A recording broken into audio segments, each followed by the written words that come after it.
Welcome to yet another unboxing video on the Watch Kaki channel, and today we are going to unbox one of this St. Martin, and it is sent over by my friend Glenn at St. Martin Watch, and I really gotta thank him for very kindly loaning me these watches for review.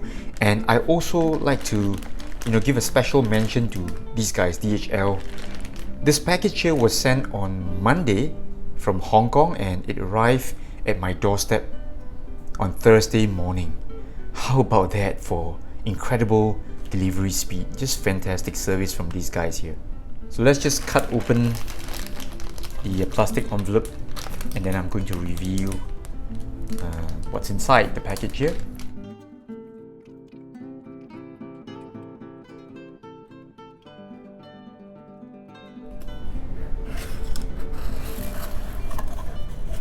Right, so we've got yet more bubble foam wrapped over one of these very standard shipping boxes from St. Martin. I think this one is like a copy of Pelican boxes, and I think it's become a standard for a lot of micro brands to ship their watches in such boxes. It looks like a really sturdy box with all the foam padding inside.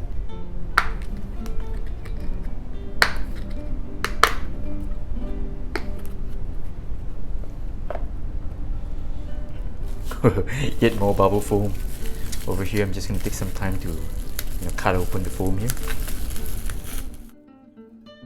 And ta-da! We have the watch ready to be unveiled, ready to be unboxed. This is the Homage of the Tudor Black Bay, and I don't think this is a direct homage of the BB58, but it's pretty close. So this one here comes in two colorways, and I've selected the blue one for review, and it is still wrapped in bubble foam. I'm just gonna take some time to cut open the foam and show you the watch in detail. So it seems like St. Martin has sort of upped their packaging. Everything is nicely wrapped and taped up. You've got a hang tag here. Does it say the model? No mention of the model. I think it's called SN008. Not too sure what the model really is, but let me just do a confirmation on that and I'll put it on screen here. On hand, it does look like a really handsome looking watch. So I just managed to remove the first protective film here on the watch head, and you can see how beautiful this Homage really is. I'm actually very impressed by what I'm seeing right now. This watch I think is about $330 US, and wow, for the money you're paying, this watch is very impressive. I'm not too sure what this P is doing here on the case back sticker. I gotta just send Glenn an email and check with him. It might mean a sample piece or something like that. So it's written on the protective film here. I can remove it if I want to. So pulling back the watch just a little bit, back off a bit, and you can see that, wow, it is really very well done, very well made.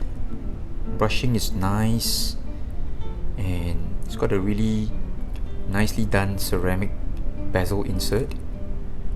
Okay, and I'm just going to check if I want to remove all the protective film on the bracelet, because this being a sample piece, I'm not too sure if I want to remove all the links and size it up.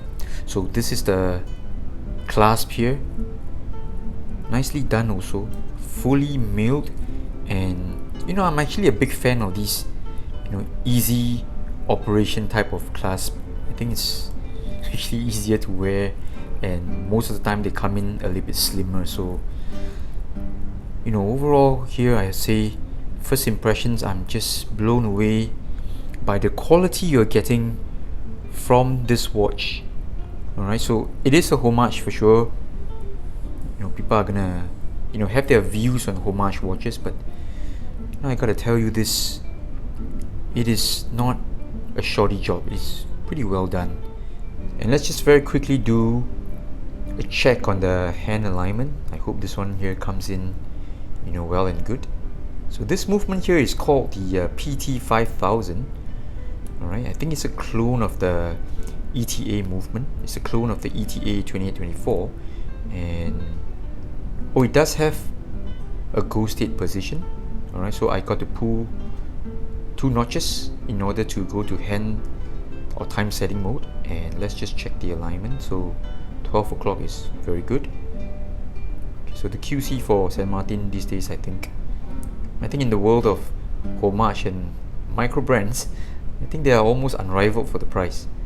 Okay, so everything here lines up really well. Alright, everything is spot on. And alright, the only downside here I can think of is the go state position. Here is the check of bezel action. Okay, really nice.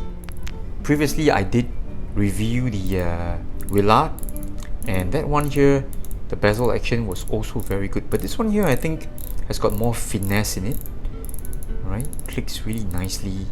I'm going to spend some time in the next few weeks, you know, and then I'm going to do a full review of the watch, and hopefully I can do a comparison video between the St. Martin Black Bay Homage and the actual Tudor Black Bay watch. Alright, so stay tuned for these videos. It's going to come in the next few weeks, so I'll see you then.